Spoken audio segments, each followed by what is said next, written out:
Ya, terima kasih Anda masih bersama kami di seputar Aceh. Pemirsa, dalam beberapa hari kemarin, harga emas murni sedikit sudah mengalami penurunan harga. Namun hari ini harga emas kembali mengalami kenaikan.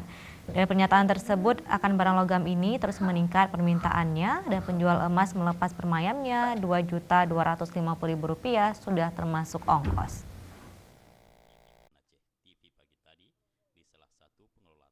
Permintaan emas murni dari hari ke hari terus mengalami peningkatan peminatnya. Hal ini dikarenakan minat masyarakat Aceh untuk menyimpan uangnya dalam bentuk emas yang sudah membudaya di daerah Aceh ini. Makanya tidak heran saat harga emas mengalami kenaikan, tetapi minat masyarakat semakin meningkat drastis untuk membeli emas. Di pertengahan bulan ini di mana harga permayamnya dijual sudah sempat mengalami penurunan harga. Untuk emas murni 99%, Rp2.200.000 sudah termasuk ongkos. Namun Sabtu pagi tadi, harga emas sudah mengalami kenaikan harganya.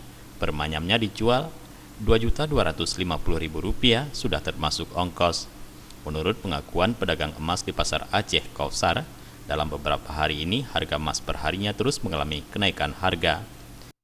Harga emas hari ini sendiri Rp2.250.000 sama ongkos. Ini udah mengalami kenaikan lagi nih ya? Ya, sudah mengalami kenaikan daripada kemarin. Pembelian sendiri gimana nih? Ramai yang beli apa yang jual? Sama 50-50, banyak yang jual, banyak yang beli, sama. Berarti dari masyarakat sendiri nggak mempengaruhi ya? Kalau harga emas mahal tetap membeli ya? Tetap membeli ya. Ini kenaikannya kenapa nih? Kenaikannya mungkin karena pengaruh luar negeri, faktor luar negeri. Berarti ini kemungkinan ke depan belum tahu juga nih harganya? Belum tahu, tapi ya udah pasti naik, harga emas naik. Naik lagi ya? Ya.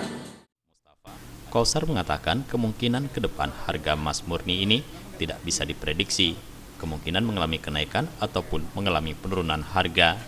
Mustafa, Aceh TV.